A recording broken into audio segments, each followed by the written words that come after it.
Bonjour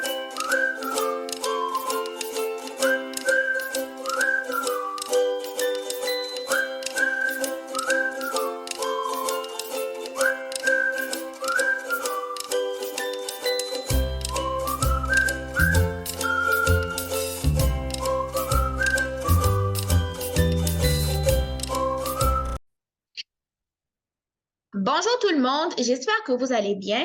Aujourd'hui, on se retrouve pour une nouvelle vidéo. Je vais vous montrer des exemples d'horaires au niveau du Cégep. Sachez que je me suis servi donc du site internet du Cégep de l'Outaouais qui a comme mis en ligne ces exemples d'horaires-là. Et ces exemples d'horaires-là, en fait, vont vous permettre d'avoir une idée sur combien de cours on a au Cégep. Avons-nous des journées de congé où on n'a pas de cours ou avons-nous des heures de permanence qu'on appelle ou simplement des cases vides, par exemple, des heures dans la journée où on n'a pas cours, OK? Donc, c'est ce que j'ai décidé de vous montrer aujourd'hui parce que ça fait quand même du bien hein, pour certaines personnes qui viennent étudier au Cégep et qui ne savent pas combien d'heures de cours ils vont avoir et tout, OK? Donc, sachez que les exemples que je vais vous montrer sont des horaires qui sont réels. Ce sont des exemples qui sont réels. Donc, ça, c'est quand même assez intéressant. C'est pas fictif, mais réel. Et vous allez trouver des exemples d'horaires pour des programmes préuniversitaires, techniques et temps plein deck. Temps plein deck, là, c'est un programme d'études qui vous permet de faire quelques cours de base sans pour autant vous spécialiser dans un programme précis. OK? Donc, c'est pour des personnes qui vont faire quelques cours en attendant de réfléchir comme il faut à ce qu'ils veulent faire au niveau du cégep. OK? Donc, c'est ça.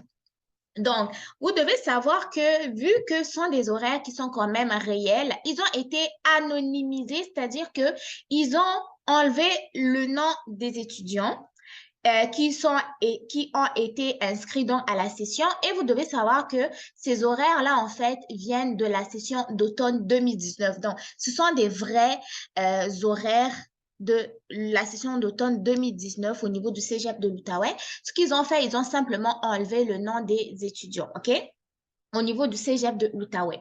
Donc, ils sont présentés ici pour montrer les différentes formes que peuvent prendre l'horaire de cours en termes de nombre de cours, nombre de blocs dans une semaine, car un cours peut être divisé en 2 ou 3 blocs par semaine, c'est-à-dire que vous pouvez avoir un cours qui va se répéter au moins 2 fois par semaine, surtout s'il y a des laboratoires, OK? Je parle notamment de certains cours en soins infirmiers ou dans certaines autres techniques où vous allez avoir presque le même cours dans 2 à 3 jours par semaine, OK? Et aussi, ces horaires-là vont tenir compte du nombre d'heures d'études en classe, OK?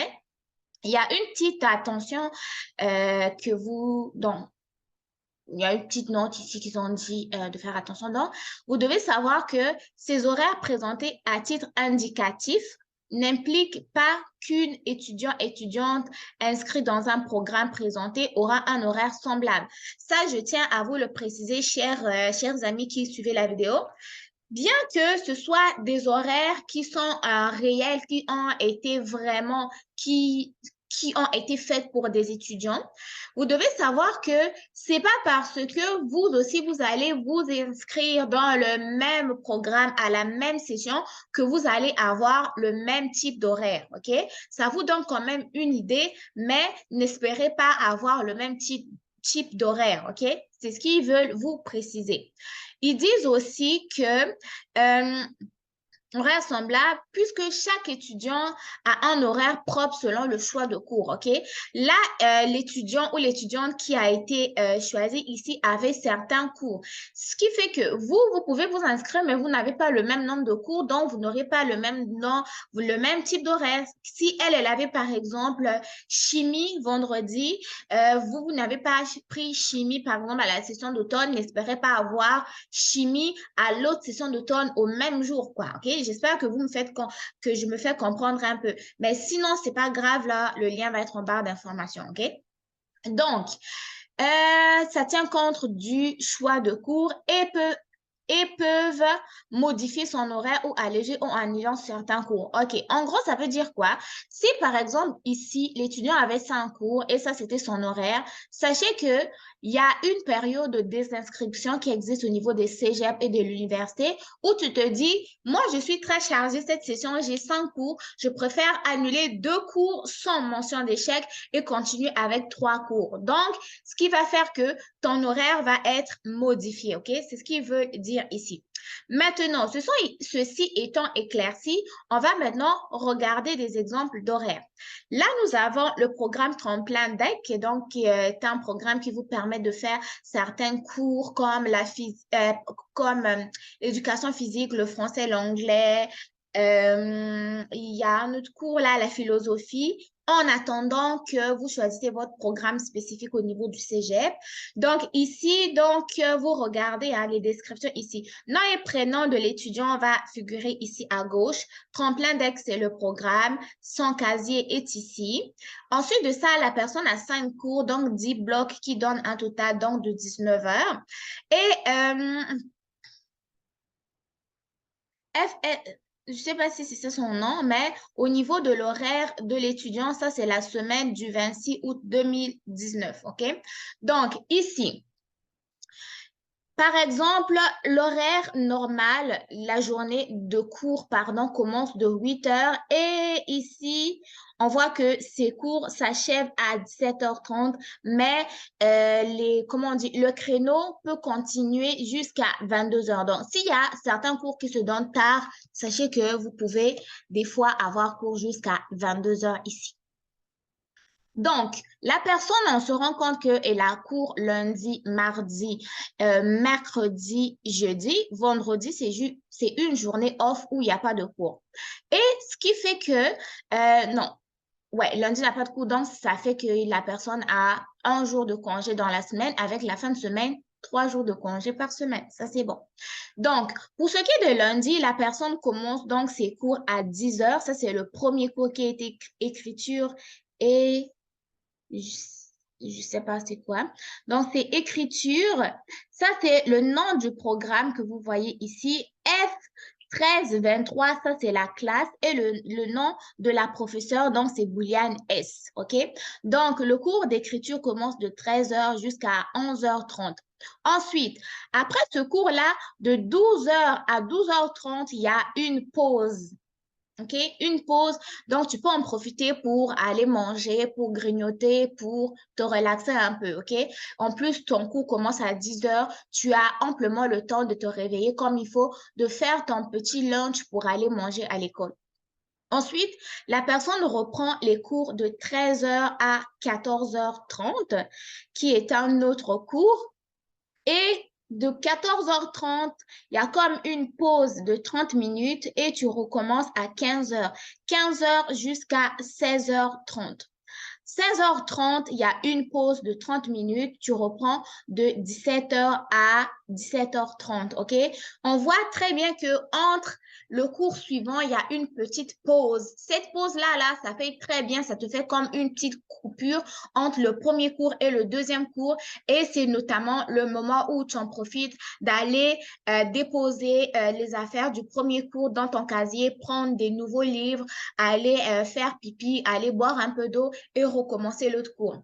C'est pour cela que tu seras surpris si tu arrives au Québec, tu vas voir que dans la cour de l'école, les gens se promènent soit avec un cahier ou simplement une gourde d'eau parce qu'on dépose tout dans les casiers. On ne se promène pas et on ne se promène pas avec notre sac à dos. Donc, on essaie de s'alléger un peu le dos. On fourre tout dans le casier, le manteau, les chaussures, tous les gros livres, tu laisses ça là-bas et tu vas chercher le matériel dont tu as besoin au fur et à mesure. OK? Ici, tout le monde a un casier. Notamment pour mettre ton gros manteau d'hiver quand il fait froid et tes grosses bottes. Donc, tu ne peux pas te promener dans la cour de l'école avec tes grosses bottes de neige parce que dans la classe, tu vas avoir chaud parce qu'il fait très chaud quand on a nos bottes d'hiver à l'intérieur. OK? Donc, ça, c'était la journée de lundi. Pour ce qui est de mardi, moi, j'adore quand on a juste un cours dans la semaine ou deux cours dans la semaine. Comme ici, mardi, la personne a juste deux cours. Le premier cours commence de 8 à 9 heures et tu as une grande pause. Tu reprends juste de 13 heures jusqu'à environ 15 heures, OK? Le reste, tu as tout ton temps pour faire de quoi. Mais cependant, moi, j'aime moins les cours qui commencent tôt et qui le prochain cours, tu as une grosse pause après. Des fois, moi, je suis un peu plus fatiguée, mais ces heures de pause-là, c'est le moment idéal que vous avez pour rattraper les travaux que vous avez à faire. Donc, si tu as déjà des travaux, en fait, tu peux ramener ton ordi à l'école, te trouver une place dans un coin de cafétéria où tu vas t'asseoir tranquille avec un petit café et tu commences à saisir ton travail, OK? Donc, ces journées de pause-là sont des bons moments dans la semaine pour avancer tes travaux personnels, individuels ou tes travaux d'équipe, OK? Donc, ici, on est mercredi. Mercredi, il a un cours de 8 heures à 9h30, OK?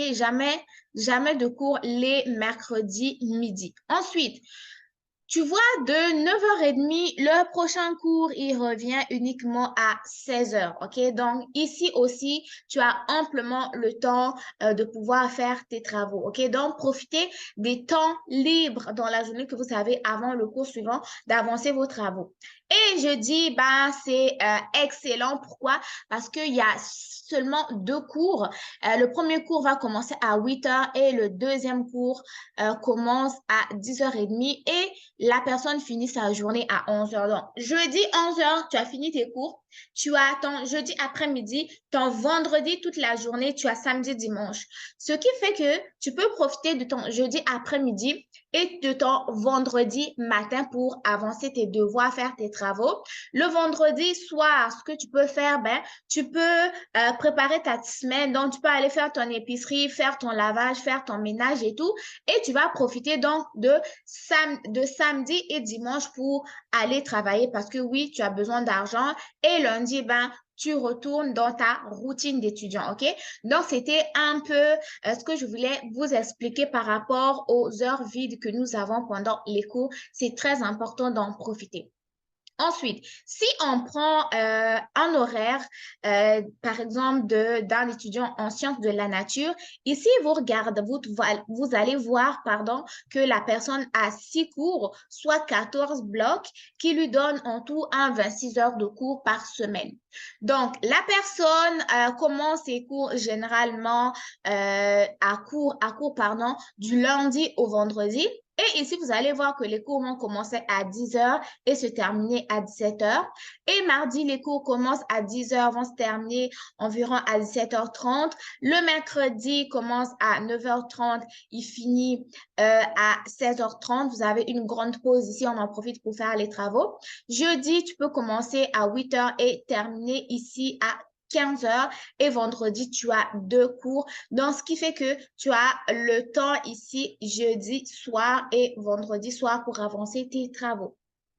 Au niveau de sciences de la nature, lui, il a 7 cours, 15 blocs qui donnent aussi un total de 26 heures par semaine. Quand on regarde les mercredis midi, il n'y a presque pas de cours, donc vous en profitez pour faire vos travaux. Sinon, on voit ici que les cours vont commencer environ à 8 heures, hein? Il finit à 16h30. OK? Ça, c'est comme l'horaire que je dirais normal d'une journée. On commence généralement à 8 heures et on finit à 16h30. Mais tout dépendamment de certains programmes, des fois on a cours, des fois on n'a pas cours. Et quand on va au niveau sciences, lettres et arts, lui, il a 8 cours, 14 blocs, 29 heures, OK? Plus on a des cours, plus on a moins d'espace entre les cours, moins d'espace où on a moins d'heures libres, que je pourrais dire. Là, quand on va au niveau de sciences humaines, là, c'est 8 cours, 10 blocs, 20 heures plus 2 fins de semaine. On regarde, on trouve on se rend compte que, pardon, il y a certains programmes où on va avoir cours même la fin de semaine, OK? Donc, ici, on commence lundi, mardi, mercredi, jeudi, vendredi et il y a un cours samedi, OK? Et là, la personne a 8 cours. Quand on va au niveau des sciences humaines, là, on était au niveau des sciences humaines monde, option monde. Quand on va au niveau des sciences humaines individu, la personne a 8 cours, mais n'a pas de cours ici la fin de semaine, OK? Donc, tout dépendamment du nombre de cours, du type de programme que tu vas voir que les jours où tu as de l'école vont varier et les heures où tu as des cours aussi vont varier. Et si tu regardes ici, sciences humaines, option langue, on a 7 cours, 12 blocs ici. Quand je parle des blocs, on compte 1, 2, 3, 4, 5, 6, 7, 8, 9, 10, 11, 12, OK? Des blocs de cours. Je pense que vous comprenez. Maintenant, si on va au niveau de la technique, par exemple, du génie mécanique. Au niveau du génie mécanique, la personne a en gros 7 cours. Quand je parle de 7 cours, c'est 7 matières différentes, par exemple physique, chimie, mathématiques et tout là, différents, OK? Donc, la personne commence lundi à 8h, finit à 17h30. Ensuite, mardi commence à 8h, finit à 16h. Et mercredi commence environ à 9h, va finir à 17h30 aussi. Jeudi commence à 10h, va finir ici à 15h. Vendredi commence à 8h, va finir ici à 15h et la personne n'a pas de cours la fin de semaine. Quand on parle de la fin de semaine ici au Québec, c'est le week-end. Et au niveau de la technique de design intérieur, donc les cours ici vont commencer 8h, finir à 15, à 14h30. Et regardez un peu ici, toute la matinée, mardi, mercredi, on n'a pas cours. On commence à 14h pour finir à 16h30.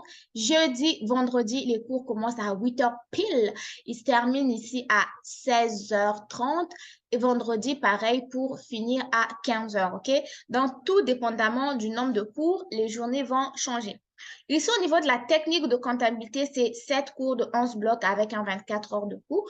Comme vous voyez, comme là, lundi, mardi, les cours vont commencer à 10h et se terminer à 17h pour le lundi. Et mardi, tu as simplement cours de 8h à 11h30. OK? Donc, c'est un peu ça les horaires. Donc, j'aurais voulu vous montrer d'autres exemples d'horaires, par exemple les soins infirmiers et tout, mais c'est ce que j'ai trouvé pour l'instant. Si jamais j'en trouve, je l'ajouterai dans la barre d'information de cette vidéo-là. Mais sinon, si ma vidéo sur des exemples d'horaires au niveau du cégep vous ont plu, n'hésitez pas à me le dire dans les commentaires. Moi, j'attends mes petits likes et mes likes en tout cas. Et sinon, ben, dites-moi ce que vous en avez pensé. Si vous voulez plus de contenu sur les cégeps, les universités, dites-le moi. Moi, je suis là vraiment pour vous aider à comprendre un peu comment ça fonctionne au cégep. Parce que quand on vient d'ailleurs et qu'on tombe dedans, c'est un peu problématique des fois si on n'a personne pour nous orienter comme il faut, OK? Donc, ceci étant dit, j'arrête la vidéo ici. Merci de l'avoir écouté. Merci de m'avoir regardé. Merci pour vos bons commentaires. Merci du soutien. J'apprécie beaucoup. Sinon, ben, je vous dis bon succès dans vos différentes démarches. Prenez soin de vous. On se retrouve très bientôt pour une nouvelle vidéo. Bye bye.